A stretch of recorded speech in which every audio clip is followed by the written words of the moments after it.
ابو عکاشہ منصور، Islamic scholar.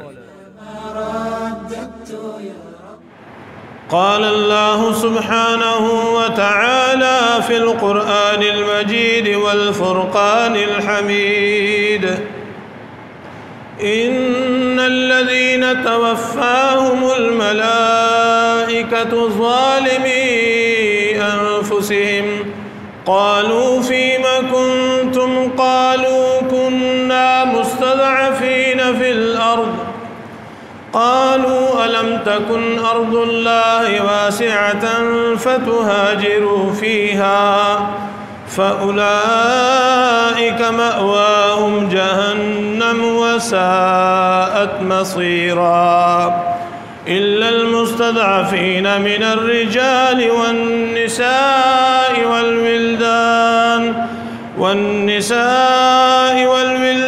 لا يستطيعون حيلة ولا يهتدون سبيلا فأولئك عسى الله أن يعفو عنهم وكان الله عفوا غفورا ومن يهاجر في سبيل الله يجد في الأرض مراغما كثيرا وسعة ومن يخرج من بيته مهاجرا إلى الله ورسوله ثم يدركه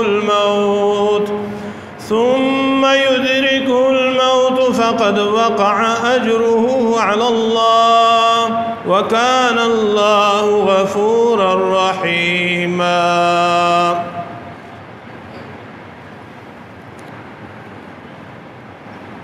حدیث حارث اشعری رضی اللہ تعالیٰ عنہ میں کچھ چیزیں آپ تفصیل سے سماعت فرما چکے ہیں۔ حدیث مبارکہ کا جو دوسرا حصہ بیان ہو رہا ہے، جس میں نبی صلی اللہ علیہ وسلم نے فرمایا کہ میں تمہیں 5 باتوں کا حکم دیتا ہوں، تو اس میں سے چوتھے نمبر پر فرمایا والہجرت، اور ہجرت کرنا۔ ہجرت اپنے علاقے کو چھوڑ کر کسی دوسرے علاقے میں چلے جانا اللہ کے دین کی خاطر۔ اللہ تبارک و تعالیٰ نے ان آیات میں جو میں نے آپ کے سامنے تلاوت کی ہیں، سورۃ النساء میں سے آیت نمبر 97 سے پھر آگے تک آپ نے سنا، ان آیات میں ہجرت کی فرضیت کو اللہ تعالیٰ نے ذکر کیا کہ ہجرت کرنا فرض ہے ضرورت پڑنے پر، اور ہجرت نہ کرنے کا بہت بڑا نقصان اور اس کا وبال ذکر کیا۔ پھر ان لوگوں کو مستثنی قرار دیا جو ہجرت کی طاقت نہیں رکھتے، پھر جو ہجرت کی راہ میں اپنی منزل پر پہنچنے سے پہلے فوت ہو جائیں، ان کے لیے اجر کا وعدہ کیا کہ ان کا اجر اللہ پر ہے۔ اسی طرح جو اللہ کی راہ میں ہجرت کر جاتے ہیں، وہ دنیا میں جہاں جاتے ہیں ہجرت کر کے، تو اللہ تعالیٰ ان کے لیے اپنی مدد اور نصرت نازل فرماتا ہے۔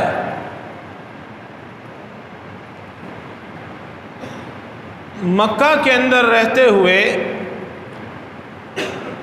اللہ کی توحید پر قائم رہنا اور اللہ تعالیٰ کی خالص بندگی کرنا انتہائی مشکل کام تھا۔ یہی وجہ ہے جب بھی کوئی شخص اسلام قبول کرتا اور مشرکین کو پتہ چل جاتا کہ یہ مسلمان ہو گیا ہے، تو اس پر ظلم کرتے، اس پر تشدد ڈھاتے، اور اتنا زد و کوب کرتے کہ یہ تنگ آ کر اسلام کو چھوڑ کر واپس کفر میں آ جائے۔ تو ایک وقت تک مسلمان صبر کرتے رہے، پھر اللہ تبارک و تعالی نے ہجرت کی اجازت دے دی۔ تو ہجرت کرنا یہ محمد رسول اللہ صلی اللہ علیہ وسلم کی عظیم سنت ہے۔ مسلمانوں نے حبشہ کی طرف ہجرت کی، نجاشی کے پاس جا کے کچھ مسلمان رہے۔ نبی علیہ السلام نے اپنے ساتھی ابو بکر صدیق رضی اللہ تعالیٰ عنہ کو لے کر آپ مدینہ کی طرف ہجرت کے لیے روانہ ہو گئے۔ آپ کا پیچھا ہوا، آپ کو پکڑنے کے لیے 100 اونٹوں کا انعام رکھا گیا۔ اس ہجرت کے سفر میں محمد الرسول اللہ صلی اللہ علیہ وسلم پر کس طرح اللہ تعالیٰ کی مدد نازل ہوتی رہی، اس کے واقعات آپ سیرت میں پڑھتے ہیں اور اہل علم سے سنتے رہتے ہیں کہ ہجرت کے سفر میں جب آپ علیہ السلام غار کے اندر پناہ لیتے ہیں، مشرکین تلاش کرتے کرتے اس غار کے قریب پہنچ جاتے ہیں، حتیٰ کہ ایک مشرک وہاں پیشاب کرنے بیٹھ جاتا ہے، اور اس سے یہ پتہ چلتا ہے کہ اس مشرک کو اندر کچھ نظر نہیں آ رہا، کیونکہ انسان اس جگہ جا کر پیشاب کے لیے بیٹھتا ہے جہاں اسے کوئی دیکھے نہ، تو وہاں بیٹھنے کا اس کا یہ عمل بتاتا ہے کہ غار کے اندر انہیں کچھ بھی نظر نہیں آ رہا۔ یہ اللہ تبارک و تعالیٰ کی طرف سے ایک آڑ ہے، ایک پردہ ہے جو اللہ تعالیٰ نے قائم کیا اور اپنے نبی اور ابو بکر صدیق رضی اللہ تعالیٰ عنہ کی حفاظت فرمائی۔ اب سراقہ بن مالک پیچھا کرتے کرتے جب نبی علیہ السلام کے پاس قریب پہنچ گئے تو رب العالمین کی ایک اور مدد یہ نظر آئی کہ سراقہ کی جو سواری تھی، جو اس کا گھوڑا تھا، اس کے پاؤں زمین میں دھنس گئے، حالانکہ وہاں کوئی کیچڑ نہیں تھا، خشک زمین میں اللہ رب العالمین نے اس سخت زمین کے اندر اس کے گھوڑے کے پاؤں دھنسا کر اسے وہیں پکڑ لیا۔ اور پھر سراقہ کہتا ہے کہ آپ مجھے کوئی امان لکھ دیں۔ اسے بات سمجھ آ گئی، اب میں پیچھے جا کر سب کو خبر کروں گا کہ اس طرف کوئی بھی نہیں ہے، میں دور تک دیکھ آیا ہوں۔ تو یوں اللہ تعالیٰ نے اپنے نبی کی مدد کی اور حفاظت فرمائی، اور آپ مدینے کے اندر چلے گئے۔ مدینے کے اندر جا کر آپ نے کچھ ہی دنوں میں مسجد کی بنیاد رکھی، کچی سی مسجد بنائی، اور اس کچی مسجد میں ایک ایسی جماعت تیار کی جس جماعت کا ایمان بڑا ہی مضبوط ایمان تھا، اور ایسا ایمان تھا صحابہ کرام رضوان اللہ علیہم اجمعین، مہاجرین اور انصار کا ایسا پختہ ایمان تھا، اور اللہ کو یہ ایمان ایسا پسند آیا کہ سب کے لیے ان کو مثال بنا دیا۔ فَإِنْ آمَنُوا بِمِثْلِ مَا آمَنْتُمْ بِهِ فَقَدْ اهْتَدَوْا، کہ باقی لوگ بھی ایسے ہی ایمان لائے جیسے تم ایمان لائے ہو تو تب یہ ہدایت پر آئے۔ صحابہ کرام رضوان اللہ علیہم اجمعین کے ایمان کو اللہ تبارک و تعالی نے مثالی ایمان قرار دیا۔ مدینہ کی طرف آنے والے قافلے، مکہ سے نکلنے والے صحابہ اور مسلمان اپنا سب کچھ چھوڑ چھاڑ کر مدینہ کی طرف آنے لگے۔ اللہ رب العالمین نے توفیق بخشی تو عبد الرحمن بن عوف رضی اللہ تعالیٰ عنہ سے نکلے۔ سسرال والوں نے اپنی بیٹی کو روک لیا، بچہ چھین لیا، مال و اسباب چھین لیا، خالی ہاتھ ان کو نکلنا پڑا۔ یہ شہادت گئے الفت میں قدم رکھنا لوگ آسان سمجھتے ہیں مسلمان ہونا۔ اسلام چند کلمات کا نام سمجھ لیا گیا ہے کہ بس کلمہ پڑھ لو، باقی جو مرضی کرتے رہو۔ کلمہ پڑھنے کا معنی یہ ہے کہ پوری دنیا سے ٹکر لینی ہے لا الہ الا اللہ کا مطلب یہی بنتا ہے، پوری دنیا سے ٹکر لینا، بڑے بڑے فرعون اور وقت کے طاغوتوں کے ساتھ نبرد آزما ہونا، یہی انبیاء علیہم السلام کی سیرت ہے۔ قرآن بھرا پڑا ہے ان واقعات اور ان آیات سے کہ ایمان قبول کرنے کے بعد پھر ہوتا کیا ہے، اللہ تعالیٰ پھر کیسی کیسی آزمائشیں لاتا ہے، کیسے کیسے امتحان لاتا ہے۔ اگر یہ امتحانات نہ ہو بلکہ امتحانات کو دیکھ کر لوگ سب کو چھوڑ چھاڑ کے بھاگ جائیں تو اللہ تعالیٰ نے ایسے لوگوں کا حال بیان کیا ہے، وَمِنَ النَّاسِ مَن يَعْبُدُ اللَّهَ عَلَى حَرْفٍ فَإِنْ أَصَابَهُ خَيْرٌ اطْمَأَنَّ بِهِ وَإِنْ أَصَابَتْهُ فِتْنَةٌ انقَلَبَ عَلَى وَجْهِهِ خَسِرَ الدُّنْيَا وَالْآخِرَةَ ذَلِكَ هُوَ الْخُسْرَانُ الْمُبِينُ۔ بعض لوگوں میں سے ایسے ہیں یعبد اللہ، اللہ کی عبادت کرتے ہیں، علی حرف، ایک کنارے پر رہ کر، فإن أصابه خیر اطمأن به، اگر انہیں کوئی فائدہ نظر آتا ہے تو مطمئن ہوتے ہیں، وإن أصابته فتنة انقلب على وجهه، اور اگر ایمان قبول کرنے کی وجہ سے، عبادات کرنے کی وجہ سے، اسلام کو ماننے کی وجہ سے ان پر کوئی آزمائش آ جاتی ہے، خون مانگا جاتا ہے، قربانیاں مانگی جاتی ہیں، ہجرت کا تقاضا ہوتا ہے، جہاد کا مطالبہ ہوتا ہے، مال اور جان قربان کرنے کی بات آ جاتی ہے، جیلوں میں جانا پڑ سکتا ہے، جسم کے ٹکڑے کروانے پڑ سکتے ہیں اس اسلام کو بچانے کی خاطر، تو ان لوگوں کا پھر رویہ کیا ہوتا ہے، انقلب علی وجہہ،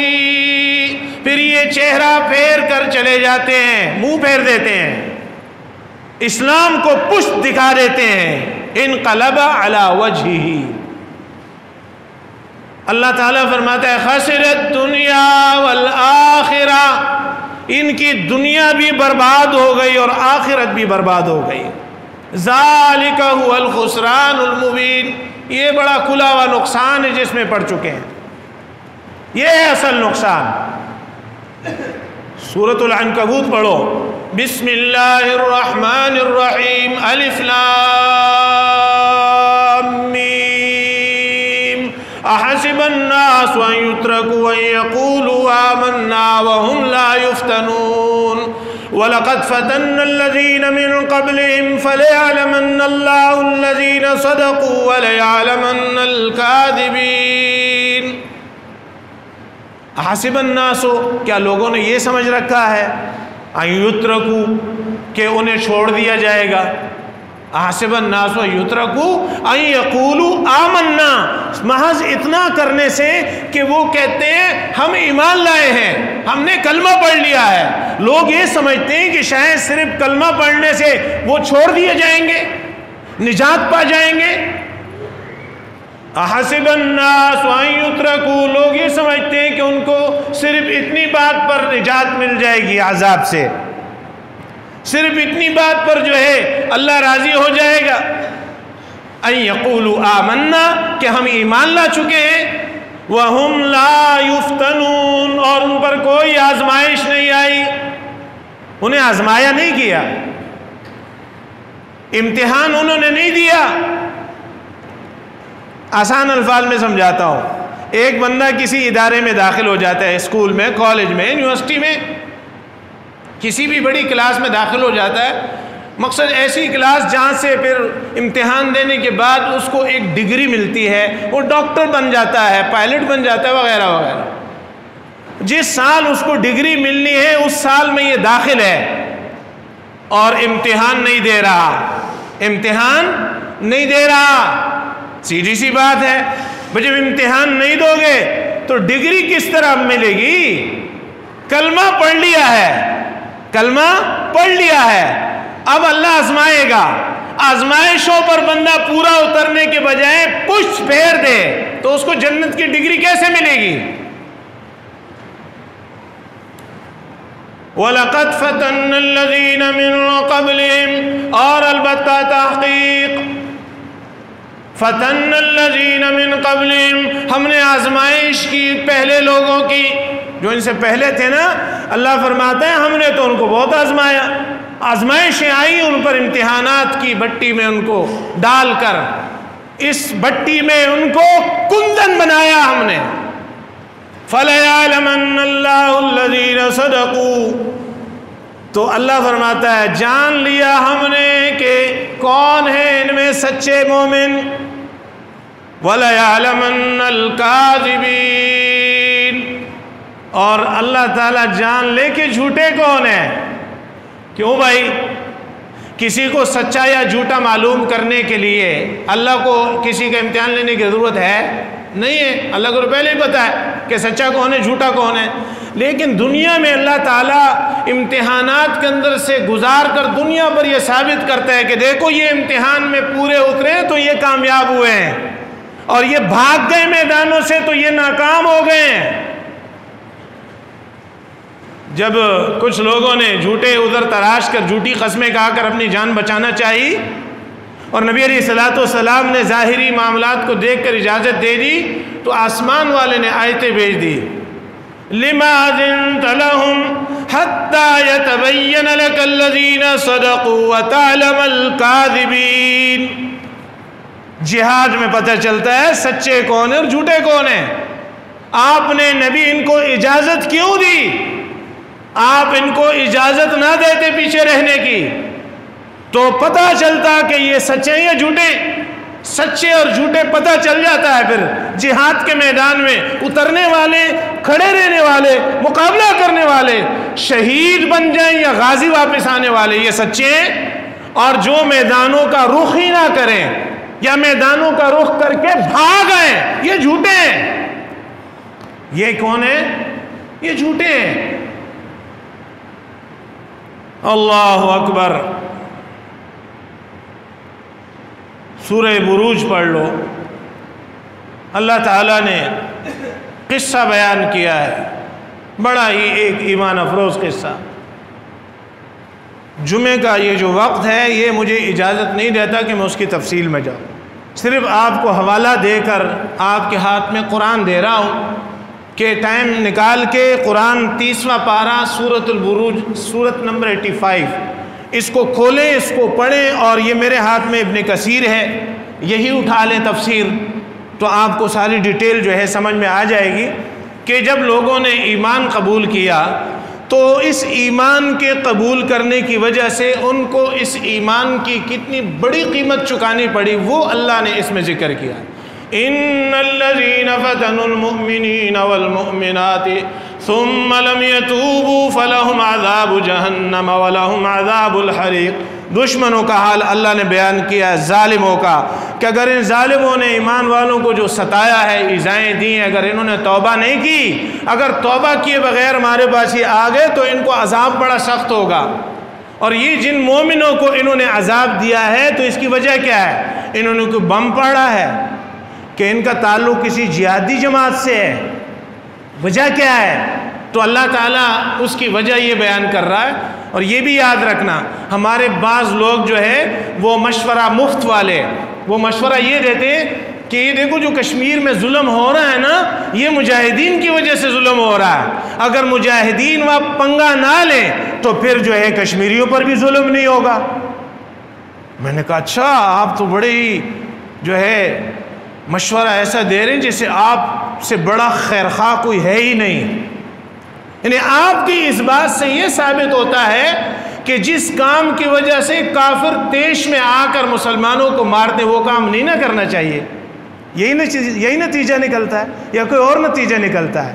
تو سنو پھر قرآن، وَمَا نَقَمُوا مِنْهُمْ إِلَّا أَن يُؤْمِنُوا بِاللَّهِ الْعَزِيزِ الْحَمِيدِ۔ ان مسلمانوں کو وہ جو اصحاب الاخدود نے مسلمانوں کے لیے گھڑے کھود کر، ایندھن جمع کر کے، آگ کے الاؤ روشن کر کے زندہ مسلمانوں کو آگ میں جھونکا تھا، آسمان والے یہ کہہ رہا ہے اس کی صرف یہی وجہ تھی کہ وہ کہتے تھے کہ آمنا باللہ، ہم اللہ پر ایمان لائے۔ تو پھر تمہارے اس مشورے سے یہ بھی ثابت ہوگا کہ اگر ایمان کی وجہ سے بندے کی جان کو خطرہ ہو تو پھر اس کو کافر ہی رہنا چاہیے، ایمان نہیں قبول کرنا چاہیے۔ کیوں جی مولوی صاحب یہی نتیجہ نکلتا ہے؟ کیا خیال ہے؟ اگر تم یہ کہو جہاد کی وجہ سے کافر ظلم کرتے ہیں مسلمانوں پر، میں کہتا ہوں قرآن یہ کہتا ہے کہ ایمان قبول کرنے کی وجہ سے کافر ظلم کرتے ہیں مسلمانوں پر، تو بتاؤ ایمان قبول کرنا چاہیے یا نہیں کرنا چاہیے؟ کرنا چاہیے، کیونکہ ایمان نہیں لائیں گے تو کیا نجات ہو جائے گی؟ نہیں ہوگی۔ تو یہ لوگوں کی اس طرح کی باتیں ہیں، بڑی کمزور سی کچی باتیں کرتے ہیں۔ آپ نے آخر جہاد کو سمجھا کیا ہے؟ کوئی ویڈیو گیم ہے کہ آپ گھر بیٹھ کے جناب سکور بناتے جائیں اور اتنے طیارے گرا دیے ہیں اور اتنے فائٹر مار دیے ہیں اور نہ آپ کی انگلی کٹی اور نہ آپ کا خون بہا، اور آپ ویڈیو گیم کھیل کے جناب آپ نے ہزاروں فوجی جو ہے ویڈیو گیم میں مار کر اور سکور بنا لیا ہے۔ کیا جہاد ویڈیو گیم ہے؟ جہاد نام ہے قربانیوں کا، ہجرت نام ہے قربانیوں کا۔ ایک لڑکا آیا بڑا ہی خوبصورت، ابھی اس کی مسی بھی نہیں بھیگی تھی، کس کے پاس آیا؟ شاہ اسماعیل شہید رحمۃ اللہ علیہ کے پاس آیا، آ کر کہتا ہے شاہ جی میری ماں نے مجھے بھیجا ہے، میں آپ کے ساتھ جانا چاہتا ہوں جہاد پر۔ شاہ صاحب نے اس کے گورے چٹے چہرے کو دونوں ہاتھوں سے اس کے گالوں کو پیار سے تپتپاتے ہوئے فرمایا بیٹا یہ جو تمہارے سرخ سرخ گال ہے نا یہ جہاد میں مرجھا جائیں گے، کانٹوں پہ چلنا پڑتا ہے، تلواروں کے ساتھ جو ہے مقابلہ کرنا پڑتا ہے، اپنے جسم کو تلواروں تیروں اور برچوں کے ساتھ چھلنی کروانا پڑتا ہے۔ تمہیں پتہ ہے جہاد کتنا مشکل کام ہے؟ آ گئے ہو گھر سے جی مجھے بھی لانچ کر دو، جہاد بڑا مشکل کام ہے۔ یہ شاہ صاحب نے اس بچے کو جواب دیا، تو وہ جو نوجوان تھا کہنے لگا شاہ جی یہ اب تک آپ نے جتنی تقریر کی ہے نا یہ ساری تقریر میری ماں نے مجھے پہلے گھر میں سنائی ہے، یہ میری ماں نے مجھے یہ ساری تربیت دے کر آپ کے پاس بھیجا ہے، ماں نے مجھے بتایا کہ جہاد بڑا مشکل کام ہے لیکن اس کا مقام بڑا اونچا ہے۔ تو شاہ صاحب نے اس نوجوان کو اپنے لشکر میں شامل کر دیا۔ بھائیو اللہ رب العالمین پر ایمان لانے کا معنی پھر اس کا اگلا جو قدم ہوتا ہے وہ ہوتا ہے ہجرت کا۔ بندہ مسلمان ہو گیا ہے، آس پاس مسلمان ہیں، ٹھیک ہے، بندہ مسلمان ہو گیا ہے، پہلے ہندو تھا، پہلے عیسائی تھا یا پہلے یہودی تھا، اب مسلمان ہونے کے بعد وہی ہندوؤں کے بیچ میں رہ رہا ہے اور انہی کے اندر جناب زندگی بسر کر رہا ہے۔ پہلی بات تو یہ ہے کہ اگر یہ ہندو سے مسلمان ہونے والا شخص اگر یہ یہی مر گیا تو اس کا لوگ جنازہ پڑھیں گے یا ہندو اس کو جلائیں گے؟ جلائیں گے اس کو، کیونکہ وہ تو یہی سمجھیں گے کہ یہ ہندو ہے، اس نے اپنے ایمان کو ٹھیک ہے چھپا رکھا ہے، وہاں رہ رہا ہے، نہیں نکل رہا۔ تو بات یہ ہے اسلام کے بعض احکام بسا اوقات موقع کے اعتبار سے کفر یا اسلام بن جاتے ہیں۔ بندے نے اسلام قبول کر لیا ہے، اب اس اسلام کے اوپر قائم رہنے کے لیے اور اس کا مطالبہ ہے اسلام کا کہ یہ کفر کی زمین چھوڑ کر مسلمانوں میں جا کے رہو۔ وہ نبی علیہ الصلوۃ والسلام کی حدیث ہے، فرمایا من جامع المشرک وسکن معه فإنه مثله، جو مشرک کے ساتھ رہتا ہے وہی سکونت اختیار کرتا ہے، وہ انہی میں سے ہے۔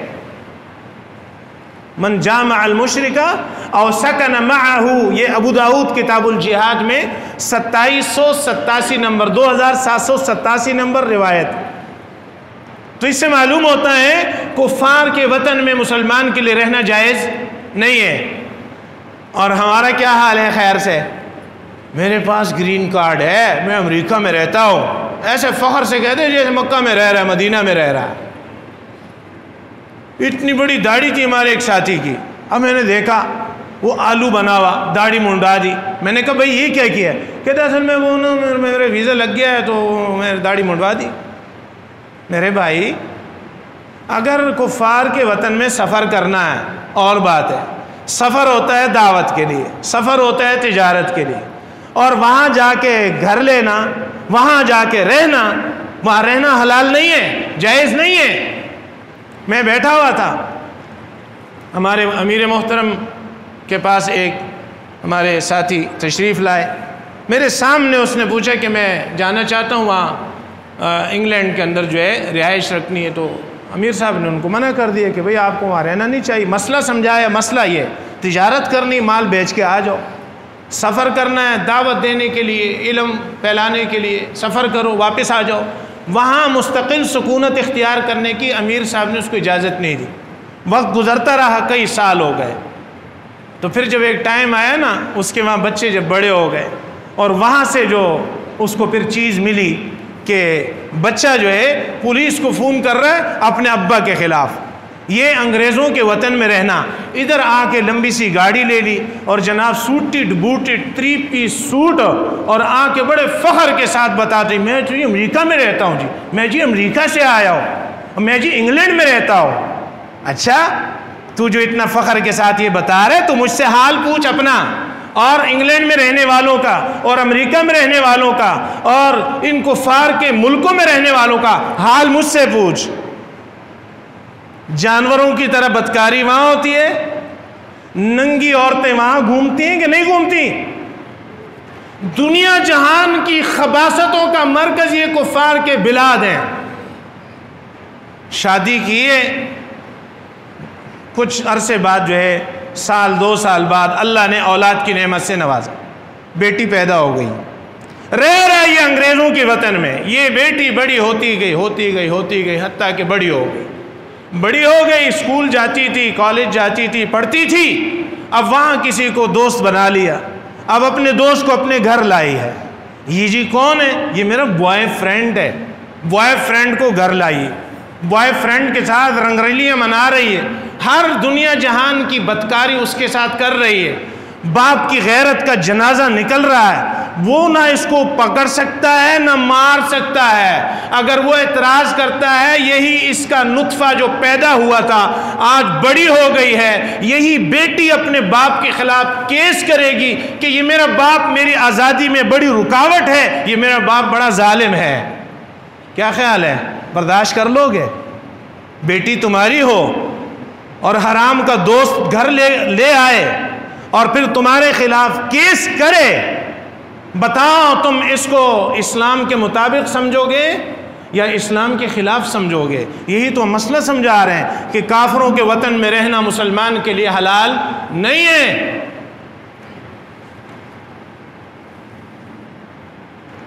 جب بندہ ایمان قبول کر لیتا ہے، ایمان کے قبولیت کے ساتھ ہی شیطان اس کے پاس آ جاتا ہے اور اس کو ڈراتا ہے اور اس کو یہ کہتا ہے کہ دیکھ، یہ تو جو باتیں کر رہا ہے نا، تو معاشرے سے کٹ جائے گا اور تمہارے جو دوست ہیں وہ دشمن بن جائیں گے اور یہ ہوگا اور وہ ہوگا۔ تو شیطان اس وقت بہت ڈراتا ہے کہ بندہ اسلام نہ قبول کر لے۔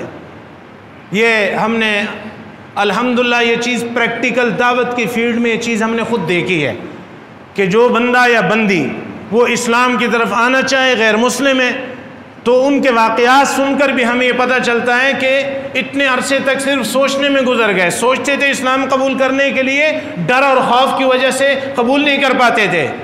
تو یہ حدیث میں بھی ہم نے پڑھا ہے کہ بندہ اسلام قبول کرتا تو شیطان اس کو پوری طرح ڈرانے کی کوشش کرتا ہے، لیکن جس کو اللہ توفیق دے دیتا ہے وہ شیطان سے ڈرنے کے بجائے اللہ کا ڈر اپنے اوپر غالب کرتے ہوئے کلمہ پڑھ لیتا ہے۔ یہ ابن حبان کی حدیث میں سنا رہا ہوں اپنے الفاظ میں آسان کرتے ہوئے۔ فرمایا پھر جب بندہ ہجرت کرتا ہے تو ہجرت کے وقت شیطان اس کو کہتا ہے، وطن کی محبت یاد دلاتا ہے، یہاں تو پیدا ہوا ہے، مٹی کی محبت یاد دلاتا ہے، گھر کی چولہے کی محبت یاد دلاتا ہے، ناشتہ کھانا نعمتیں یاد دلاتا ہے، باپ اور ماں کی محبت یاد دلاتا ہے، بہن بھائیوں کی محبت یاد دلاتا ہے، دوست احباب کی محبت یاد دلاتا ہے، یہاں جو اس کا بزنس ہے، اس کی پراپرٹی ہے، اس کی جائیداد ہے، تھوڑی یا بہت جو بھی ہے، شیطان یہ سب کچھ یاد دلاتا ہے کہ دیکھ تو پاگل ہو گیا ہے، کہاں جا رہا ہے، یہ سب کچھ چھوڑ کے جائے گا۔ اور تو جہاں جائے گا وہاں پھر ہوگا کیا تیرا؟ بھوکا فقیر قلاش بن کے رہے گا، سب کچھ چھوڑ رہا ہے، یہ کیا بات ہوئی؟ نبی علیہ السلام نے فرمایا بندہ استقامت اختیار کر لیتا ہے اور ہجرت کر جاتا ہے، اپنا گھر چھوڑ دیتا ہے، اپنی زمین کو چھوڑ دیتا ہے، اپنی محبتیں اللہ کی محبت پر قربان کر دیتا ہے۔ ابن حبان کی اس حدیث میں ایک تیسری چیز ہے، وہ کیا ہے کہ بندہ جب جہاد کرتا ہے، جہاد کے لیے ارادہ باندھتا ہے، نکلنا چاہتا ہے، تو شیطان اس کو پھر ڈراتا ہے، دیکھ مارا جائے گا، دیکھ تیری بیوی کسی اور سے شادی کرے گی، دیکھ تیرا مال تقسیم ہو جائے گا، دیکھ تو زخمی ہو جائے گا، پکڑا جائے گا، جیلوں میں جانا پڑے گا۔ شیطان ڈراتا رہتا ہے، ڈراتا ہے اس کو۔ نبی علیہ السلام نے فرمایا بندہ استقامت اختیار کر لیتا ہے، جہاد کے میدان میں کود جاتا ہے، کہاں جاتا ہے؟ سیدھا اللہ کی جنت میں داخل ہوتا ہے۔ ابن حبان کی اس حدیث میں ترتیب آپ نے سنی، ایمان، ہجرت اور جہاد، یہ ہے جنت کی وہ سیڑھی جس کے اوپر چڑھ کر بندہ اللہ کے قریب جاتا ہے، اور اگر جہاد میں شہید ہو جاتا ہے تو یہ اللہ کا اتنا بڑا محبوب بنتا ہے کہ اللہ تعالیٰ اوپر عرش پہ ہے، اور عرش کے نیچے جیسے نیچے قندیلیں لٹک رہی ہیں، قندیلیں سونے کی، حدیث ہے صحیح، عرش کے نیچے سونے کی قندیلیں لٹک رہی ہیں۔ یہ میدانوں میں لڑنے والے مومن جو کفار کے ساتھ لا الہ الا اللہ کے لیے لڑتے ہیں، یا مظلوم مسلمانوں کی مدد میں لڑتے ہوئے اللہ کی راہ میں کٹ جاتے ہیں، اللہ تبارک و تعالی ان شہداء کو ان سونے کے بنے ہوئے قندیلوں میں ان کے روحوں کو سبز رنگ کے پرندوں میں ڈال کر وہاں رہائش عطا فرماتا ہے۔ اس سے بڑی سعادت اور کوئی ہے کہ اللہ تعالیٰ اپنے پڑوس میں گھر عطا کر دے۔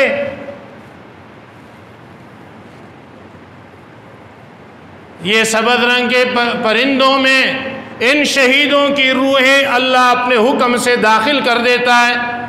یہ پرندے اڑتے پھرتے ہیں جنت میں سے، دودھ، شہد، شراب، سیب، کیلا، انار، جو ان کی طبیعت چاہے جنت میں سے کھاتے پھرتے ہیں، اور پھر واپس آ کے یہ ریسٹ ہاؤس ہے ان کا عرش کے نیچے، وہاں رہتے ہیں۔ یہ شہیدوں کا انعام۔